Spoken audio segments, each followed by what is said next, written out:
Hello everyone, I'm Pat, the Serial Gamer, and today, in honor of the name change, I'm gonna tackle what's in my opinion the very best game on the NES and one of the best sequels of all time, Super Mario Bros. 3. Quick little heads up before we begin.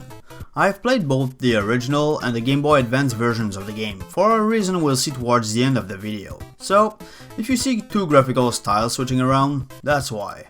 So let's start by stating the obvious. Super Mario Bros. 3 is an excellent sequel, and it can actually be seen by two different point of views. In Japan, Super Mario Bros. 2 was what we call in the West the Lost Levels, a virtual torture experience that is actually more like a Super Mario Bros. 1.5. In what is more widely known as Super Mario Bros. 2, Mario was in that weird phase during which he was touching veggies around like a kid who doesn't want to eat them in order to defeat the dumbest frog in the world. Meanwhile, the NES was the in thing everyone had with a great variety of action games, thanks to series like the Mega Man, the Contras, the Zeldas, the Ninja Turtles. But as this ad is showing us, where was Mario? That's when a small team of 10 people led by Shigeru Miyamoto and Takashi Tezuka in the Nintendo Tower just said, well, alright, and it eventually came out in Japan. A whole year later, in America, in December of 1989, Universal released The Wizard, a 90 minutes commercial disguised as a film about a bunch of kids on a trip to California, please. California! Alaska. As they were meeting the very first appearance of Tobey Maguire and his glorious mullet on the big screen, they came across tons of NES games in the background. And what was the ultimate goal of their trip? Super Mario Brothers 3!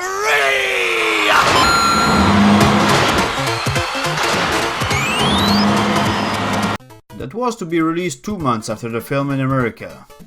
This game had a full movie made to reveal it, okay? Well, that's what we'd like to believe, but actually, other magazines like GamePro and Electronic Gaming Monthly were already talking about it for months thanks to its Japanese release, which gave them quite a popularity boost, by the way. But you know, being an 8-year-old in a theater having the surprise of seeing Mario 3 in action for the first time must have been nuts. So, back to the game. Not only did we have at long last a Mario who gleefully squished Goombas under his boots once more like in the good old days of 3 to 4 years ago, but we also had much more. The story, you guessed it, is nothing special. Bowser's back to take over the Mushroom Kingdom, and he sends his 7 Koopalings to 7 regions of the kingdom to steal their magic wands and change their kings into animals. The Princess Toadstool sends Mario and Luigi to save them, and if you're wondering what she's doing not being kidnapped, I will just remind you that Mario games usually have 8 worlds. And anyway, it doesn't matter, Miyamoto recently confirmed that it's all just a play. And really, does it really matter at this point? And as the very nature of these worlds will prove, the 2 words that best describe Mario 3 are fun and variety. And yes, today we know that Mario basically means unconditional fun and levels that are quite different from each other. That might include a gimmick or two, and actually this is where it starts gloriously. To begin with, each world has its own map, and you can decide the order in which you complete levels or skip them entirely. So the world sends us the normal grassy world, the sand pit, the Caribbeans, the land of strangely easy to defeat giants, the bottomless pit national park, Canada in winter, the land of green plants and pipes with a strangely fitting music,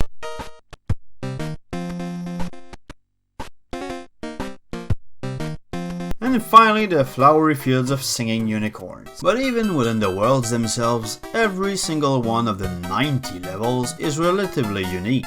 Each one has its own little touch gameplay wise, and none of them feel too long. And that's why the fact that there are no checkpoints in the levels doesn't really matter actually. And to add some replayability, some levels have multiple pathways. And it's not because you're in the water world that you won't find a classic platforming level once in a while, only to get eaten by the Loch Ness Monster right after that. God, I hate that level. The game also had some mid-world castles with their marinara sauce, their ice castles.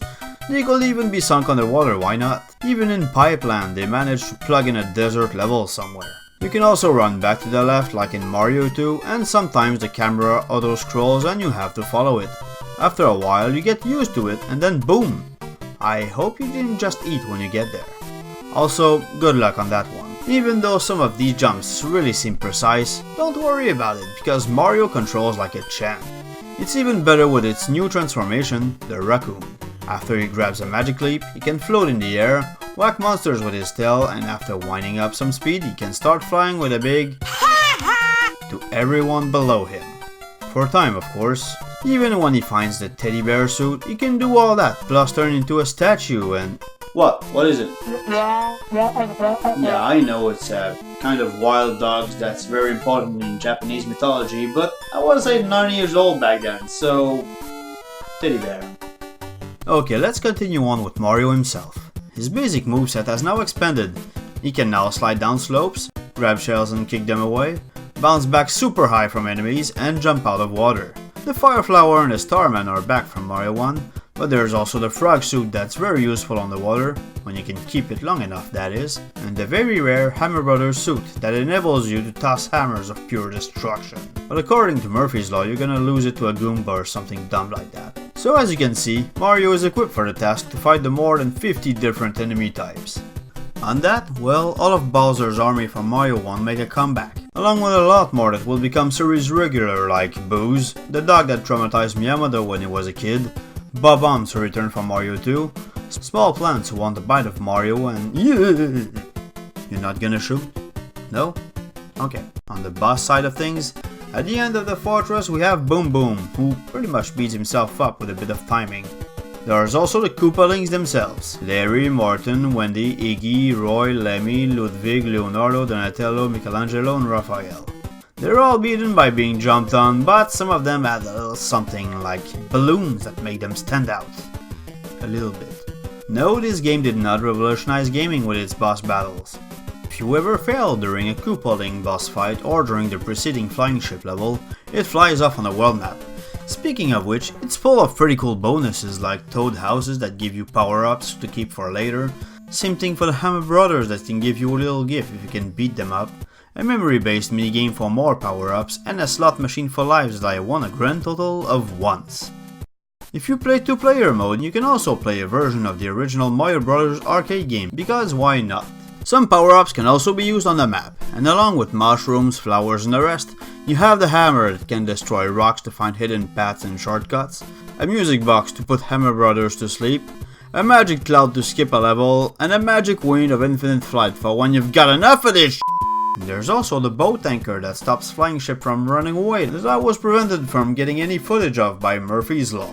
You can also turn Hammer Brothers into a treasure ship, but you're really lucky if that happens. Not that it really matters, as the game is actually quite generous with coins and extra lives. At the end of every level, you get an icon, and by getting 3 of the same one, you can get 2, 3 or 5 extra lives.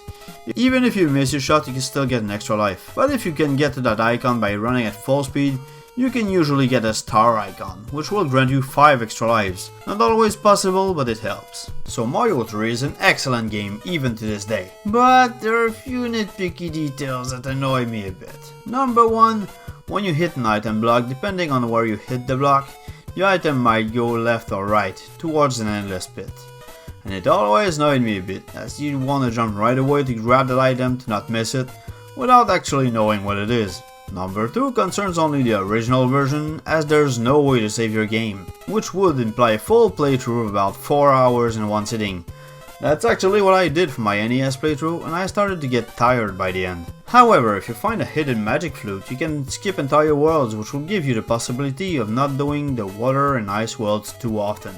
And yes, the remakes and the emulated versions do have their own saving systems. Speaking of remakes, you might be wondering why I've played the Game Boy Advance version, and more specifically on the Wii U. Well, that's because on the Game Boy Advance, Nintendo had released a massive flop called the e-reader, which could read cards that gave you some bonuses in some games, and in the case of Super Mario Bros. 3, it gave you extra levels, among other things. Thing is, no one bought the e-reader, so all these levels fell into the void. But when Nintendo released the GBA version of Mario Bros. 3 on the Wii U, they made all of these levels accessible, including all the Japanese exclusive ones. Thank you Nintendo for 40 bonus levels. Actually, you could consider it an expansion to the whole classic Mario lineup, because they include elements from Mario World and Mario 2. The moment when you beat up 2 Boom Booms at once? Check. Veggie tossing from Mario 2 and poisonous mushrooms from Lost Levels in the same level? Check. Add to that 5 levels from Super Mario Bros. 1 remade with Mario 3 physics, airship levels with no auto-scrollings, haunted houses, harder versions of Bowser's Castle, and seriously, it's worth a look. The challenge is well balanced, and all of that reminds me of a Mario Maker level pack, really. But handled by Nintendo. A few of the longer levels could have used a checkpoint, but it's the Wii U's Virtual Console, so make one. Of course, I'm also pretty sure most of these levels have been remade in Mario Maker at some point.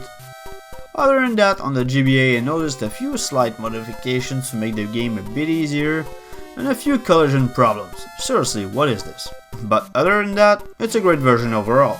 So, Mario 3 is a game I wholeheartedly recommend to anyone who likes platformers. If you consider yourself a fan of Mario games and you haven't played Mario 3, what are you doing? Even to this day, it's considered as one of the best games in the series. The team took everything Nintendo learned, Mario platforming, the verticality of Mario 2, a few puzzles and labyrinthine aspects from Metroid and Zelda, a spiced up adventurous side thanks to the maps and item management like Zelda, all of this without losing sight of what makes Mario fun and giving us an absolute masterpiece for the console. So generally speaking, how would I rank the Marios I've done up to that point?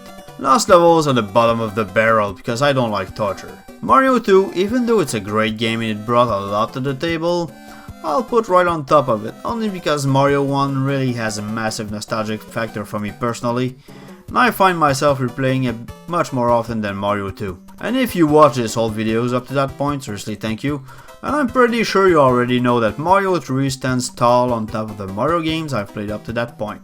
The rest of the ranking will be made as I play the rest of the Mario titles. Also, quick question for you guys. For me, Mario 3 is not only my favorite NES Mario game, but it's also my favorite NES game, period. But for you, what is your favorite NES game in this moment? Answer in the comments below, like the video, share, subscribe, bell, YouTube, and social media stuff. Stay awesome, and I'll see you guys next time.